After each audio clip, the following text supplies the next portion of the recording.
Ma pensée égale ma force. Tout a commencé dans le néant. Une révélation m'a été faite par ma promise égale la Bible imagée. Elle m'a révélé par sa parole, parlé, que j'étais le Messie, c'est-à-dire le véritable Dieu, le Noki. Rapide car le simple effleurement m'a donné le savoir, tel un éclair j'ai fait mon apparition et j'ai donné la lumière. Dans ma précipitation j'ai fait la rencontre d'Allah mon inaire, mon intérieur et prédécesseur. Il me fit comprendre que mon heure n'était pas encore arrivée, que le monde n'était pas encore monde, mais que par mon apparition il allait appliquer ce qui lui fut révélé. Vu qu'il était derrière moi, mon prédécesseur, il avait reçu l'autorité sur moi et me plongea dans un sommeil, coma artificiel. Par mon esprit il comprit ce qui était en moi, esprit, et créa la matière. Attention, dans ma notion l'esprit n'est pas une matière mais elle est la lumière du monde. En transformant la lumière invisible en lumière visible, il imagina un soleil par lequel, avec l'aide de l'air, esprit visible, il refroidit l'atmosphère en certains endroits, transformant le magma en eau et terre. Puis vous connaissez la suite. Le schéma ici illustre ma compréhension du monde et de comment furent transmis les religions. Je suis chrétien et donc j'ai essayé d'imager ce que j'ai appris ici-bas. D'abord la Trinité, complexité, complexe. J'ai d'abord été dualiste avant d'être athée puis uniformiste si je comprends bien mon rôle chez les vivants.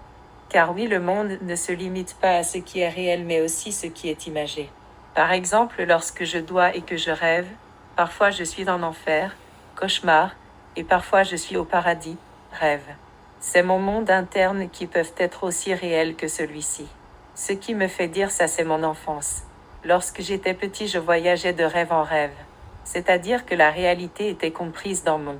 C'est pourquoi un jour je peux être à un endroit et le lendemain être dans un autre endroit sans trop comprendre comment je me suis téléporté. Bref, la Trinité, je la comprends de cette manière. Il y a d'abord la Bible, que vous comprenez sous forme de Saint-Esprit, puis il y a moi en tant que Messie, dans l'ordre de l'éveil, puis finalement Allah. On pourrait parler de quadrinité en incluant la création car en réalité vous n'avez juste pas connaissance de qui vous êtes. Vous vous êtes réveillé en 4e, 5e, 6e, etc. En commençant par Adam si l'on croit la Bible. Oui, il y a un début, un commencement. Un peu à l'image des mythologies, particulièrement gréco-romaines avec le chaos tout ça.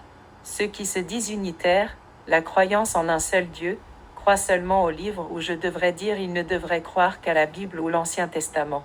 Ceux qui se disent dualistes ne devraient croire qu'au Messie et à la Bible, Ancien et Nouveau Testament. C'est à le Dieu visible et le Dieu invisible, le Saint-Esprit qui n'a d'apparence que le livre.